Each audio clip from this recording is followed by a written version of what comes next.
বিজেপির সময় হাথরাস উন্নাও হয়েছে, আসিফার ঘটনা হয়েছে, গৌরী লঙ্কেশ, দাভোলকার, পানসারে, কালবুর্গি খুন হয়েছে। বিজেপির আমলে ব্যাপক কেলেঙ্কারি হয়েছে। বিজেপির আমলে রেল, ব্যাংক, বিমা, কয়লা খনি, ইস্পাত শিল্প সব বেচুবাবুর মতো বেসরকারি হাতে বেচে দেওয়া হয়েছে। বিজেপির আমলে নাজিবকে খুঁজে পাওয়া যাচ্ছে না, রোহিত বেমুলাকে আত্মহত্যা করতে বাধ্য করা হয়েছে। বছরের পর বছর বিনা বিচারে হচ্ছে যে জেলবন্দি রাখা হচ্ছে। ফলে বিজেপির আমল মানুষ দেখে নিয়েছেন। নির্বাচনের আগে এই ভাওতাবাজিগুলো, এই ঢপগুলো মানুষ কীভাবে গ্রহণ করবেন সেটা বিজেপির নেতারা বুঝবেন। কিন্তু এই যে শিল্প হবে বলেছেন, তো কেন্দ্রীয় সরকারের হাতে পশ্চিমবাংলায় যা যা জমি ছিল, একটা উদাহরণ দিতে পারি, বেঙ্গল কেমিক্যালেরটা কেন্দ্রীয় সরকার অধিগ্রহণ করেছিল। তাহলে বেঙ্গল কেমিক্যালের উত্তর 24 পরগনার জমি প্রমোটারদের হাতে চলে গেল, কেন্দ্রীয় সরকার কী করছিলেন? এত মন্ত্রী, এত এমপি, এরা কী করছিলেন? সেই জবাবটা দিতে হবে তো আগে। পশ্চিম ভারতবর্ষে যেখানে যেখানে ডবল ইঞ্জিনের সরকার, সেটা কেমন চলছে সে তো দেশের মানুষ দেখতেই পেয়েছেন। আসামে ডবল ইঞ্জিনের সরকার, ওড়িশায় ডবল ইঞ্জিনের সরকার, মণিপুরে ডবল ইঞ্জিনের সরকার ছিল। মানে একেবারে নৈরাজ্যের চূড়ান্ত। বাংলায় কথা বলার অপরাধে আসামে, উড়িষ্যায়, অন্যান্য জায়গায় বিজেপি শাসিত রাজ্যগুলোতে যেভাবে বাংলাভাষী মানুষকে আক্রমণ করা হচ্ছে, নির্যাতন করা হচ্ছে, ফলে পশ্চিমবাংলার মানুষ অবশ্যই পশ্চিমবাংলায় বিজেপিকে ভোট দেওয়ার আগে দুবার কেন 4 বার ভাবতে বাধ্য হবে।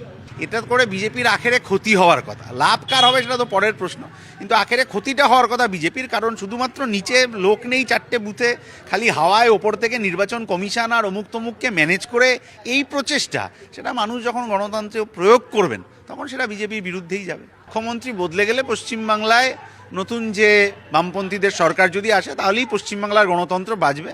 নাহলে তৃণমূল আর বিজেপি থাকলে শুধু গণতন্ত্রের ওপরের খোলসটা বদলে যাবে, ভেতরে সেই লুট শোষণটা চলতেই থাকবে। আরে প্রধানমন্ত্রী নিজে বিশ্বাস করেন নাকি উনি শিল্প তৈরি করতে পারেন? গত 10 বছরে এত বড় বড় বক্তৃতা করেছেন, গোটা দেশ চালিয়েছেন, কটা শিল্প তৈরি হয়েছে? কটা বেকার ছেলের কাজ হয়েছে গোটা দেশে? বরং আগের সরকার যে শিল্প তৈরি করে দিয়ে গেছিল, ব্যাংক, বিমা, ইস্পাত, কয়লা খনি ইত্যাদি ইত্যাদি সমস্ত তো বেসরকারি হাতে বেচে দিয়েছেন।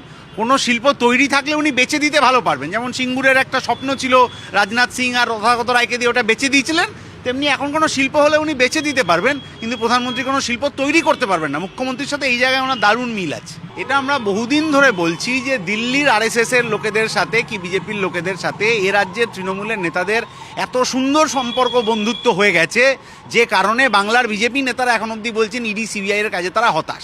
নির্বাচনের আগে একটু ইডি সিবিআই আসবে, দৌড়াদৌড়ি করবে, ধাক্কাধাক্কি করবে, মুখ্যমন্ত্রী ধর্ণা ফর্ণা দেবেন, ঠিক আছে, কিন্তু নির্বাচন মিটে গেলে যখন আসলে অ্যাক্ট করার কথা, তখন কোনো কেন্দ্রীয় তদন্তকারী সংস্থা বিজেপি শাসিত দেশে তৃণমূলের বিরুদ্ধে 1 ইঞ্চি এগোবে না। এটা আমরা দীর্ঘদিন বলেছি। রাজ্যের মানুষ এখন সেটিংটা বুঝে গেছেন। ফলে প্রধানমন্ত্রী এই যে এটা বললেন না, কাল থেকে আবার রাজ্যের বিজেপির নেতাদের মুখের অবস্থা দেখে আমাদের সত্যি খারাপ লাগে, যেমন একটা দল করছেন যার ওপরতলা একরকম কথা বলে, নিচতলা একরকম কথা বলে।